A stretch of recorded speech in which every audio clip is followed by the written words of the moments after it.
අවකාශයේ දෙස් විදෙත් පුවත් විමසුම ඩුබයි ලංකා ප්‍රධාන ප්‍රවෘත්ති විකාශයත් සමගින් මම ඉරේෂා සෙව්වන්ති. ප්‍රථමයෙන් අවධානය ප්‍රධාන පුවත් සිරස්තල වෙත. 2027 වසර වන විට සාජාහි ෆ්ලයින් කා සේවාව ආරම්භ කිරීමට සැරසෙයි. 2026 ඩුබයි මැරතන් සඳහා ලියාපදිංචිය ආරම්භෙයි. ඩුබයි ප්‍රවාහන අධිකාරියෙන් පාස්කු උත්සවය සඳහා නොමිලේ ෂටල් බස් රථ සේවාවක් ශ්‍රී ලංකාවේ නවතා දමා තිබූ චීන ව්‍යාපෘති 76ක් යලි ආරම්භ කිරීමට රජයෙන් පියවර. Tourism as a fast-growing travel and tour services company based in Dubai. Beyond imagination.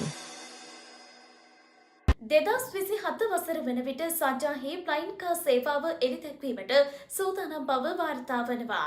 අනාගත සංචලනය සඳහා එමිර් රාජ්‍යයේ දැක්ම සමග සමපාත වෙමින් පසුගියදා සාජා පර්යේෂණ තාක්ෂණ සහ නවෝත්පාදන උද්‍යානය කලාපයේ පළමු ෆ්ලයින් කා මූලාකෘතිය වන පාල්වී ලිබර්ටි එළිදක්වා තිබෙනවා. ඩොලර් ලක්ෂ 8ක මිලකට පාල්වී ලිබර්ටි ලන්දේසි සමාගමක් වන පාල්වී විසින් සංවර්ධනය කර ඇතැයි සඳහන්. එය මහා මාර්ගවල සහ ගුවන් මාර්ග යන දෙකෙහිම ගමන් කිරීමට සැලසුම් කර තිබෙනවා. සමාගමේ ප්‍රධාන විධායක නිලධාරී සහ නිර්මාතෘ රොබර්ට් ඩින්ජමන්ස් විසින් නිපදවන ලද මෙම මෝටර් රථය ආසන දෙකකින් සමන්විතයි. කිලෝමීටර් 500ක් දක්වා ගමන් කළ හැකි අතර පැයට කිලෝමීටර් 180ක ගුවන් වේගයකට ළඟා විය හැකි බව සඳහන්. ගමන් මළු කිලෝග්‍රෑම් 20ක් රැගෙන යාමේ හැකියාව මෙම රථයට පවතින අතර යානය ගුවන්ගත කිරීම සඳහා මීටර් 200ක කෙටි ධාවන පථයක් සහ ගොඩබෑම සඳහා මීටර් 30ක් අවශ්‍ය වෙනවා. පාල්වී ආයතනය හරහා ගුවන් නියමුවන් විශේෂ ගයිරෝප්ලේන් බලපත්‍රයක් ලබාගත යුතුයි. එමිර් රාජ්‍යයේ පාල්වී සහතික කිරීම සහ අනුමැතිය සඳහා සාමාන්‍ය සිවිල් ගුවන් සේවා අධිකාරිය සහ සෞදි අරාබියේ GACA ඇතුළු දේශීය ගුවන් සේවා බලධාරීන් සමග කටයුතු කරන බව වැඩිදුරටත් සඳහන්. 2026 වසරේ යෙදෙන ඩුබයි මැරතන් 25 වෙනි සංවත්සර අධීර සඳහා ලියාපදිංචිය දැන් විවෘතව තිබෙනවා.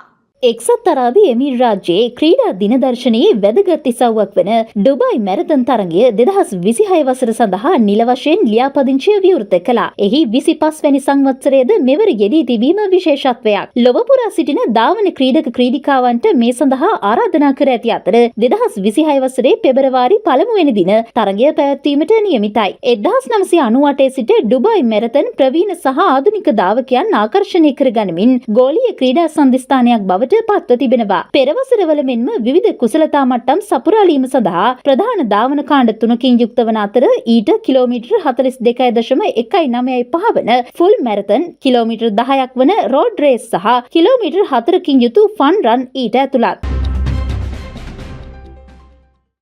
ඩුබයි ප්‍රවාහන අධිකාරිය විසින් පාස්කු උත්සවය සඳහා නොමිලේ ෂටල් බස් රථ සේවාවක් දියත් කළා. අද සිට 20 වෙනිදා දක්වා ඩුබයි ප්‍රවාහන අධිකාරිය විසින් පාස්කු සංචාරකයන් සඳහා එනර්ජි මෙට්‍රෝ ස්ටේෂන් සහ ජෙබෙල් අලි දේවස්ථාන සංකීර්ණ අතර අනුපූරක බස් රථ ක්‍රියාත්මක කරනු ඇති. ඩුබයි මාර්ග සහ ප්‍රවාහන අධිකාරිය මෙම පාස්කු සතියන්තයේ එමිරේට්සි විවිධ ප්‍රජාවන්ට සහාය දැක්වීම සඳහා නොමිලේ ෂටල් බස් රථ නිකුත් කර තිබෙනවා. අද සිට 20 වෙනිදා දක්වා මෙම සේවාව එනර්ජි මෙට්‍රෝ ස්ටේෂන් සහ ජෙබෙල් අලිහි පල්ලි සංකීර්ණ අතර ක්‍රියාත්මකයි. පාස්කු සතියන්තයේ දහස් ගණනක් දෙනා දේවස්ථානවලට පැමිණීමට අපේක්ෂා කරන බැවින් නොමිලේ පාස්කු ෂටල් බස් රථ ප්‍රවාහන සේවාව ලබා දීම ඔවුන්ට මහඟු පිටුහලක් වන බව සඳහන්. Saint Francis of Assisi Catholic church, Christ church Jebel Ali and saint Mina Coptic Orthodox church ඇතුළු ප්‍රමුඛ පූජනීය ස්ථාන කිහිපයක් සම්බන්ධ කරමින් ජෙබෙල් අලි දේවස්ථාන සංකීර්ණ සමග රෙඩ් ලයින්හි ඇති එනර්ජි මෙට්‍රෝ ස්ටේෂන් සම්බන්ධ කරමින් දිනපතා උදේ 8 සිට රාත්‍රී 8 දක්වා බස් රථ ධාවනය කරනු ඇති. ඌඩ් මෙතාහි පාස්කු උත්සව වලට සහභාගී වන අය සඳහා අධිකාරිය ඌඩ් මෙතා මෙට්‍රෝ ස්ටේෂන් භාවිතා කරන ලෙස මගීන්ට උපදෙස් ලබා දී තිබෙනවා.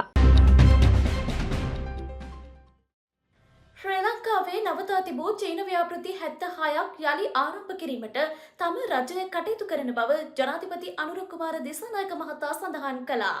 නවතා තිබූ චීන ව්‍යාපෘති 76ක් යළි ආරම්භ කිරීමට තම රජය කටයුතු කරන බව ජනාධිපතිවරයා ප්‍රකාශ කළේ මහනුවර පැවති ජන රැලියක් අමතමින්. එසේම නතර කර තිබූ තෙල්දෙණිය විශාල ජල ව්‍යාපෘතිය නැවත ආරම්භ කිරීමට චීන රජය එකඟතාව පළ කර තිබෙන බවද ජනාධිපතිවරයා සඳහන් කළා. ආර්ථික කඩාවැටීම හමුවේ දිවයිනේ ආරම්භ කර තිබූ විදෙස් ව්‍යාපෘති සියල්ල අතරමඟ නැවතුණු බව පැවසූ ජනාධිපතිවරයා පෙන්වා දුන්නේ ජපන් රජය සමග නතර වී තිබූ ව්‍යාපෘති 11ක් ආරම්භ කර තිබෙන බවයි. චීන රජය ආරම්භ කළ කඩවත මීරිගම කොටස අතරමඟ නතර වීම හේතුවෙන් දිනකට රුපියල් මිලියන 21ක වන්දි ගෙවීමට සිදුව තිබෙන බවද ජනාධිපතිවරයා තවදුරටත් කියා සිටියා. රටේ ආර්ථිකය ස්ථාවර වීමත් සමග අතරමඟ නැවතුණු සංවර්ධන ව්‍යාපෘති යළි ආරම්භ කරන බවත් පසුගිය වසර 5-6 ඇතුළත කිසිදු ව්‍යාපෘතියක් සිදු නොවන බවත් පැවසූ ජනාධිපතිවරයා වැඩිදුරටත් ප්‍රකාශ කළේ රජය නව ව්‍යාපෘති ගණනාවක් ආරම්භ කිරීමට සැලසුම් කර තිබෙන බවයි.